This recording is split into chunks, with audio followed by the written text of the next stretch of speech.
Сәлеметсіздер ме? Сіздермен аяулым. Бүгін мен сіздерге осындай көктем күз мезгілдеріне арналған шапканы тоқып үйретемін. Бұл шапканың ерекшелігі, қараңыздар, ортасында осындай резинкасы бар, а мына арада оң ілмектер, одан кейін резинка, оң ілмектер. Төбесі жабылуы осындай болды. Өте әдемі.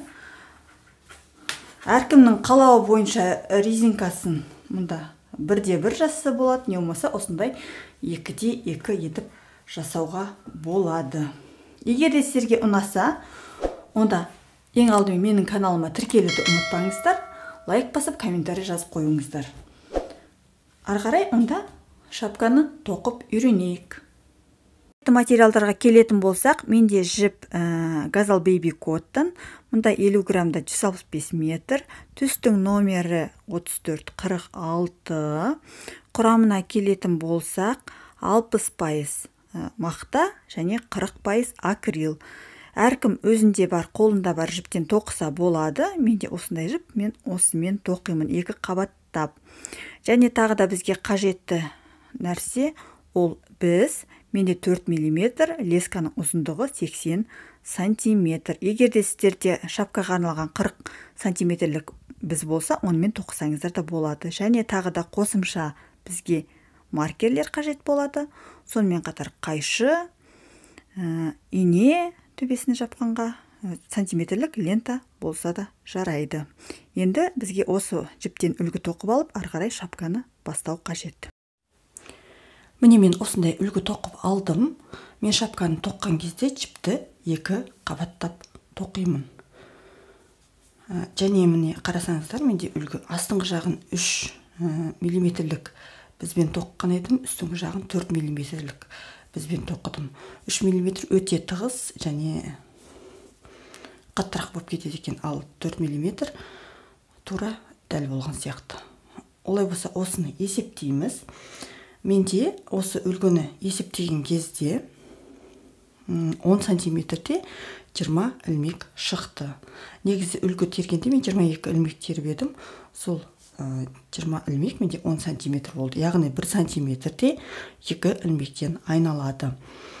Мен тоқитын шапка 56 сантиметрлік бас өлшемге, оны 2-ге көбейтсек 112 ілмек болады.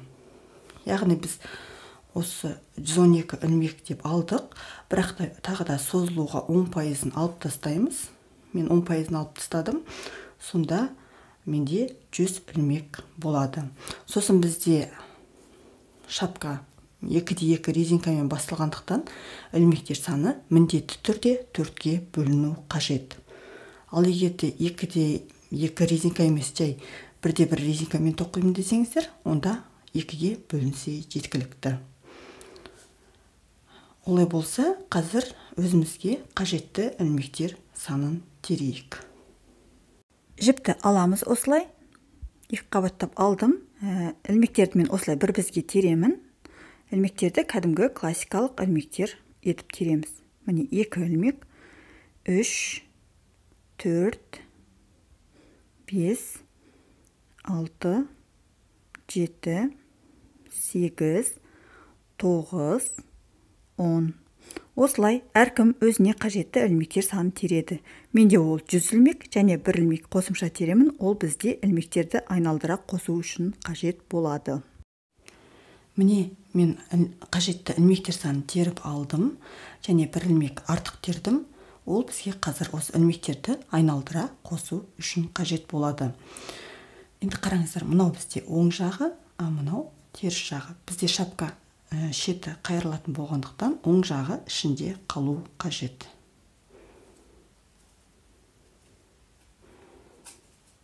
Енді осылай бүкіл ілмекті біздің басына жылжытамыз. Сосын ең алғаш терген ілмегімізді екінші бізге осылай өткіземіз. Содан кейін жаңағы ең соңынан терген ілмегімізді, артық терген ілмегімізді сол ілмектің үстіне бұлай өткіземіз. Қазір өткіздік, сосын астыңғы жағын жіпті тартамыз.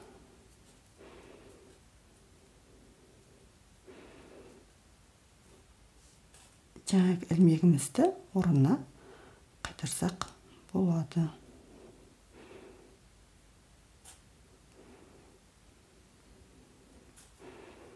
Енді тоқуымызды бастаймыз.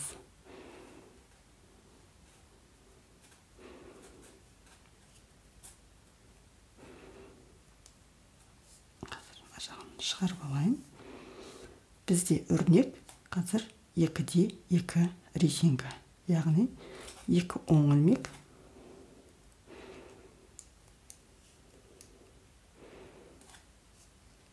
Мен оң ілмектерді алдыңғы қабырғасынан, қазір бірінші қатарда теріс ілмектерді оларды алдыңғы қабырғасынан тоқимын. Екінші қатардан бастап теріс ілмектерді артқы қабырғасынан тоқимыз.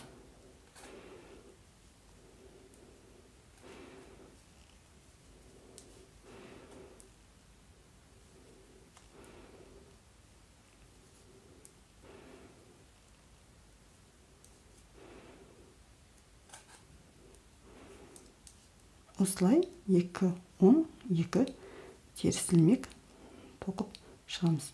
Қазір өз беттерімізбен осы бірінші қатарды тоқып шығайық, содан екінші қатарда кездесеміз. Міне мен бір қатар тоқып шықтым, енді екінші қатарды тоқимыз. Жаңа айтқандай, бірінші қатарда мен теріс ілмектерді алдыңғы қабырғасынан тоқысам, екінші қатардан бастап, одан кейінгі қатарларда теріс ілмектерді артқы қабырғасынан тоқимыз. Осылай енді біз 2-2 резинканы тоқып шығамыз. Мен қазір біраз тоқимын, содан кейін сіздермен жолығып, қанша сантиметр тоққанымды айтамын. Сіздер де өз беттеріңізбен осы резинканы тоқып шығыңыздар. Міне мен өзіме қажетті 15 сантиметр тоқыдым.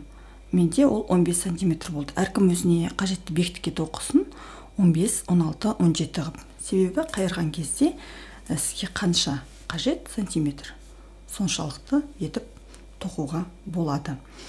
Енді бізге жоғары жағын тоқу қажет. Ол үшін бізге, мен қазір мына жерге экранға сіздерге біраз есептеулер қалдырамын. Осы ілмектер санын барлығын біз 4-ге бөлуіміз қажет. Басында айтқанмын, 2-2 резинка болғандықтан ол 4-ге бөлінеді. Сондықтан менде 100 ілмек, оны 4-ге бөлемін, сонда 25 ілмектен айналады. Енді осы 25 ілмектің өзін оң ілмек және 1-1 резинкаға бөлуіміз қажет. 1-1 резинкаға алған ілмектердің саны тақсан болу қажет. Себебі бізде ол теріс ілмектен басталады да, теріс ілмектен аяқталады. Және оның ортасындағы бір ілмек бізге ең соңында төбесін жапқан кезде қажет болады. Сол үшін резинкаға алған ілмектер саны тақ болу қажет, ал оң ілмектердікі ол бәрібір ол жерде. Тақ болса да, жұп болса да. Сол үшін мен 25 ілмектің 15-ін резинка деп алам, ал 10 ілмекті, яғни оң ілмек етіп тоқимын. Қазір мен сіздерге көрсетейін. Менде қазір мұны қатардың басы, осы арадан маркер іліп қояйық.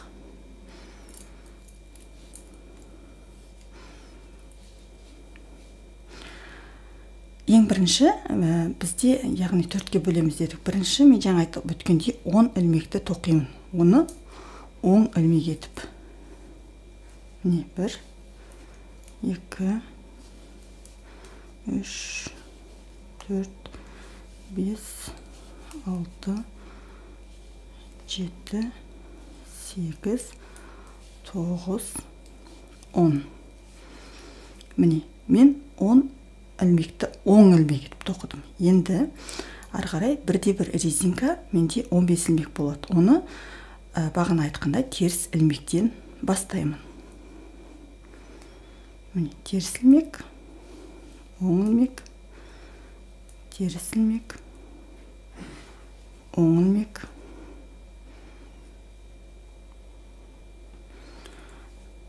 оң ілмек, теріс ілмек, оң ілмек. Осылай санап отырып, біз 15 ілмекті тоқып шығамыз.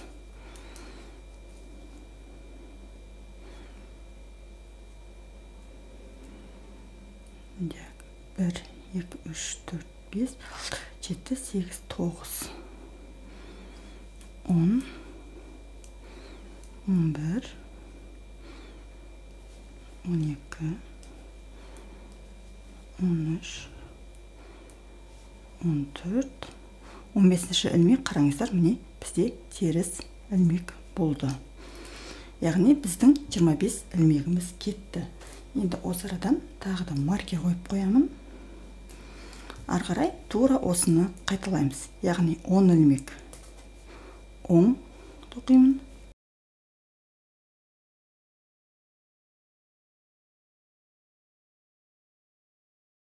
Міне 10 ілмек тоқыдым. Ары қарай бір резинкамен 15 ілмек тоқимын. Осылай мен мұндағы ілмектер санын 4-ке бөліп шығамын. Енді ары қарай түсінікті деп ойлаймын. Әркім өзінікін тура осылай жасап алсын.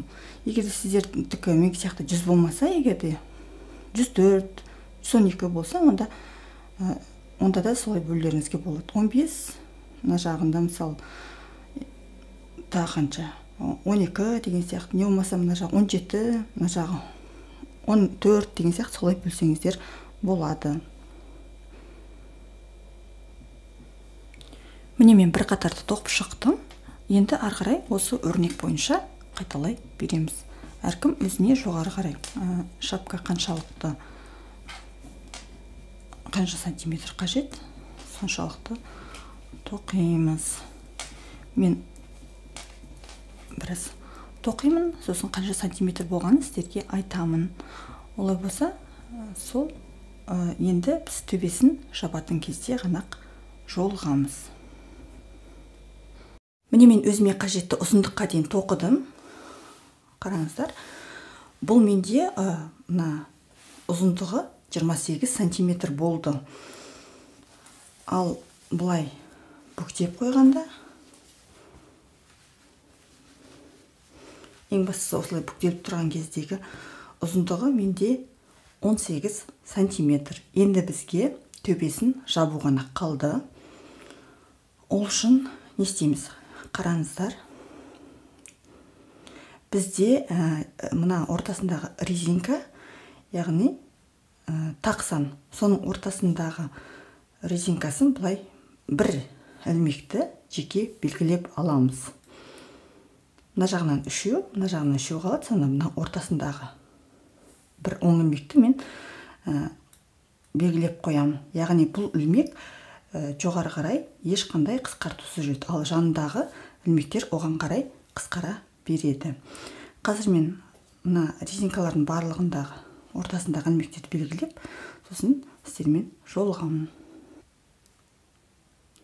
Міне мен барлығын маркермен белгілеп алдым. Енді тоқуды жалғастырамыз. Кәдімгідей өрнек бойынша қандай ілмектер тұр бізде, солай тоқып шығамыз.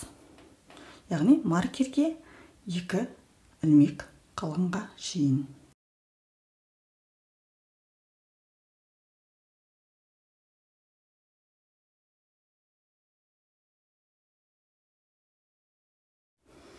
Маркерге 2 ілмек қалды. Маркердің алдына келген кездегі ілмектерді бұлай тоқимыз. Мына оң ілмегімізді айландырып аламыз бұлай. Сосын 2 ілмекті бірге артқы қабырғасынан тоқимыз. Мынау біздің тиіспейтін, яғни бұл ілмекті өзін тоқимыз. Одан кейін 2 ілмекті, яғни мына теріс ілмекті айналдырамыз да, оны алдыңғы қабырғасынан тоқимыз.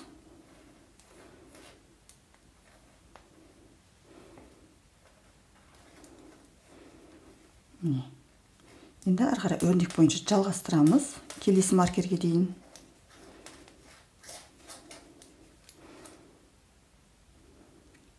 Келесі маркерге келдік. Ондағы да дәл соны қайталаймыз. Яғни оң ілмек егерде теріс тұрса, не болмаса теріс тұрса, айналдырып аламыз да артқы қабырғасынан тоқимыз.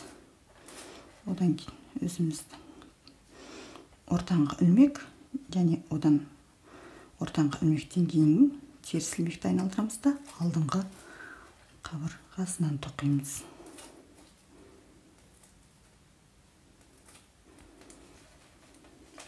Міне, осылай осы қатарды тоқып шығыңыздар. Бірінші қатарды тоқып аяқтадық. Енді екінші қатарды және одан кейінгі барлық жұп санды қатарлардың барлығын тек қана өрнек бойынша тоқимыз. Яғни ешқандай қысқартусыз. Екінші қатарды аяқтадық тоқып, енді бізде үшінші қатар. Бұл қатарда біз қысқарту жасаймыз. Яғни барлық тақ санды қатарларда қысқарту жасап отырамыз, ал жұп санды қатарда кәдімгі өрнек бойынша тоқи береміз.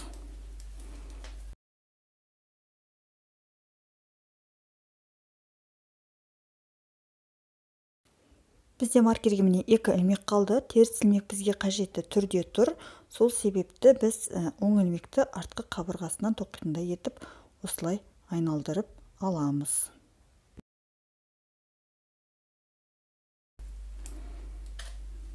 Ортаңғы ілмегіміз, одан кейін бізге теріс ілмекті айналдыру қажет. Оны алдыңғы қабырғасынан.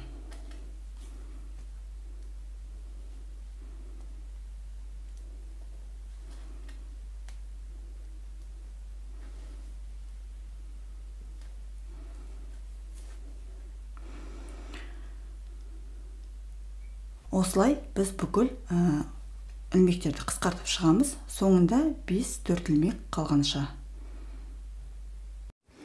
Міне мен қысқартуды аяқтадым. Қысқартып болғаннан кейін менде бізде 12 ілмек қалды. Көрсетейін. Ол мына ортаңғы ілмектің екі жағынан бір-бір ілмектен. Одан кейін мына шапканы былай да етіп киюге болады.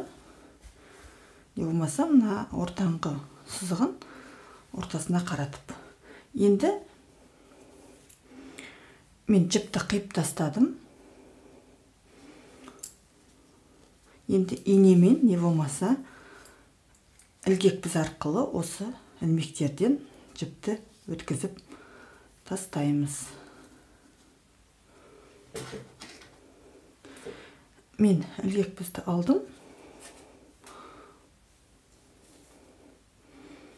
Осылай бүкіл ілмектерді өткізіп шығамын.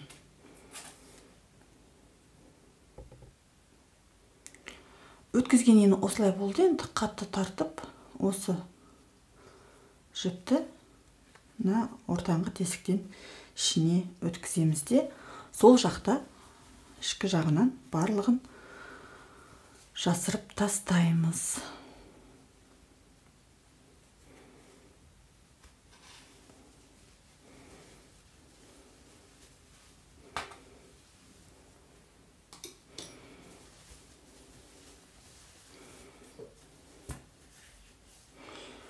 Енді мынандай артық жіптерді жасыруды білесіздер.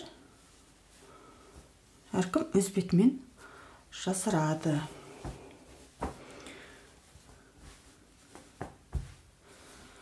Менде мына жіптің басталғандағы жіпті, сосын ішіндегі жіптерді жасырамын. Қараңыздар, шапка осындай болып шықты. Енді жуып жағында кие берсек болады. Жаңа айтқандай, әртүрлі нұсқада киюге болады.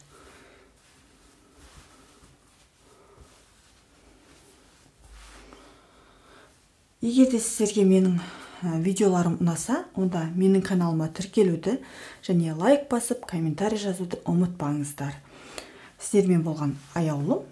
Келесі видеоларда жүздескенше.